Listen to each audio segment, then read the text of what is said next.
How do you avoid playing the victim card? So I played the victim card with myself yesterday, and I made a couple of mistakes that I want to share with you so that you avoid making the same mistakes like I have. So here's what happened. I was on a few coaching calls yesterday back to back, and which is really, it's not very common for me to do this because I normally am very rational about the amount of time I spend between clients. First of all, I prepare myself energy-wise, I allow myself lots of time, and I give myself lots of leeway between clients so that I'm able to release tension from one client and then re-energize myself, refill my cup to be able to be of service to the next client. And yesterday, for some reason or another, I ended up getting super frustrated. Well, one of my clients had asked to move their scheduled time to another time later on in the day, which meant that I was going to cram more clients into, of course, less time. But because I had already given that leeway and I had plenty of time, I figured that I could juggle the sessions and I'll be able to fit them in. And after all, I've been doing this for such a long time that I knew that something like this isn't going to faze me. However, this client was not in the right mindset to have the call, and it was very evident throughout the call. And I could see that I was unable to get anything positive out of the session, and I actually had to eventually end the call feeling extremely frustrated and feeling that I haven't given my all. So my client asked if they could call back later on, just in case they needed any further support from me. And what did I do? I said yes. Of course, I said yes.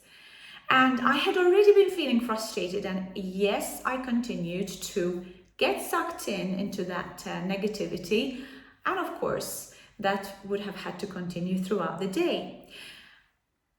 Because I felt really uncomfortable straight after saying yes to the person, that energy and that negative energy and that frustration really rippled through to the rest of the sessions that I had with the other clients.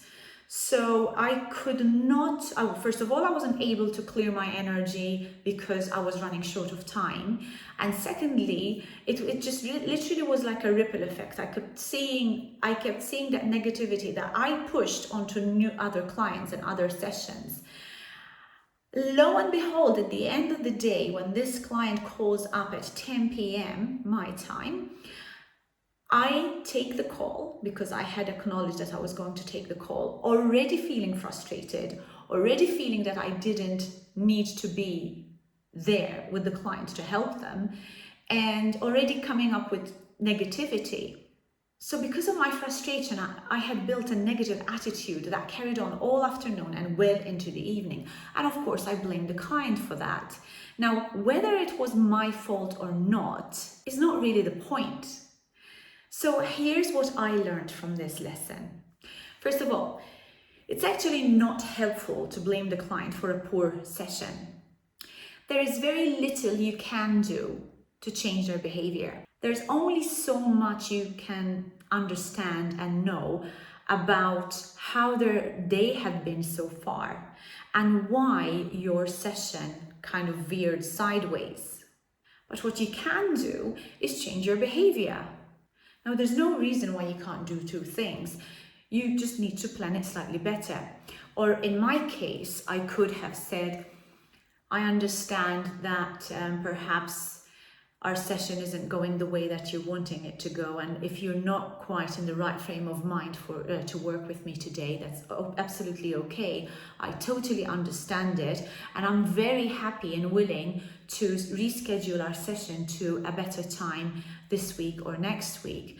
And that will release me and also release the client from continuing to get drawn into this negative situation. And of course, I could have taken more control at the end of our session, our first session, and said to the client the absolute no when they asked if they could get back on a call with me later on that day. The power of no is totally underestimated. And this is something that I teach to my own coaching clients, and yet there I was getting sucked in and saying yes again when I really meant no. So it was a really big lesson for me. That was a big lesson. I think for me that was probably the biggest lesson of the whole afternoon, the whole evening. So taking this back to your own Pilates journey and Pilates teaching with your clients, you could have a client come in whom you have prepared an absolutely amazing class, and you knew that this class is going to make them feel better, and they come in with totally negative energy, really not ready and not willing to come into your session, or not willing to mentally put their mind there and work with you. And you could try as much as you can to pull them back into the class, but really you know that it's not your fault. You know that it's not your fault they've come in with that negative energy, and then perhaps you get that guilt feeling of not being able to give them that value that you had subscribed yourself to giving, to your fulfillment. And then you should not be blaming yourself, because it's really not you that has got the issue. You know this is nothing to do with what you have done to the client. So then in this case, what do you need to do? You have to be a chameleon. You have to change and adapt according to what the client's energy is giving you, right? This is what makes an amazing instructor. If you're able to adapt and pivot your session into a way that would be more acceptable, more receptive from the client, you've hit the stars, you've hit the gold star, because then you've managed to fine-tune your work to be able to work according to your client's needs. Don't resist it. What happens if you resist it? And what happens if you keep trying to pull them back in, trying to pull them back into your session, trying to pull them back into the session that you had originally planned? What's going to happen is that it's going to totally drain you and give you that negative energy, give you that negative feedback to really essentially just mess up your day for the rest of the day, mess up your sessions with your other clients, like what happened to me yesterday. So really this could be part of the planning part. So you already know before you start your class that if you have a client that comes in with this negative energy, you know how to shift your own energy to be able to accommodate to the client's needs. And actually, even by just asking just clever questions during your session, you'll be able to intrigue your client to be receptive to what you're giving them. And then perhaps they'll be able to enjoy their session a little bit more. The second thing you can do is to give your session with more clarity, right? Now, for the most part, I always have excellent clarity when I'm going into a call, when I'm going to a coaching call. I know how I'm going to be dealing with the client, same as when I'm giving a class. I already know the body in front of me, I already know the client, I know what is required with that particular client, so I flow with ease to this. That's where the clarity comes in. And really, in this way, the client is just feeling extremely grateful that they've actually found you, and they're working with you, and they're loving what you're doing with them. And what you hear from the client is, thank you, thank goodness I found you, thank goodness you're here for me, thank goodness I'm so happy to be working with you. That is what you should be hearing from the client. Or even the new prospective client says to you, I just can't wait to be working with you, this is super exciting. Well, that really shows that you've hit the mark when it came to your client acquisition process.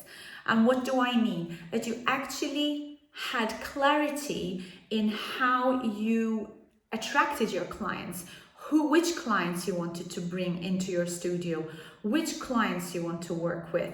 And this is where this particular video over here is going to help you understand who your target market is, who your perfect client avatar is going to be. And that's going to give you that clarity to be able to work with that client where you share similar energies. And those are the two lessons that I've learned. So the question now is, how do you avoid playing the victim card yourself? If you find yourself thinking negatively about a client, or perhaps a situation that is out of your control, how do you find it within yourself? How do you resolve it within yourself? How do you come to peace with yourself about the situation?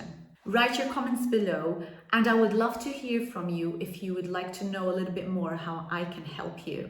I'm really interested in what you have to say. If you like this video, please hit the like, subscribe, and ring the bell to be able to learn a few more tips about your Pilates teaching journey and more Pilates business tips for your studio. Until the next time, goodbye.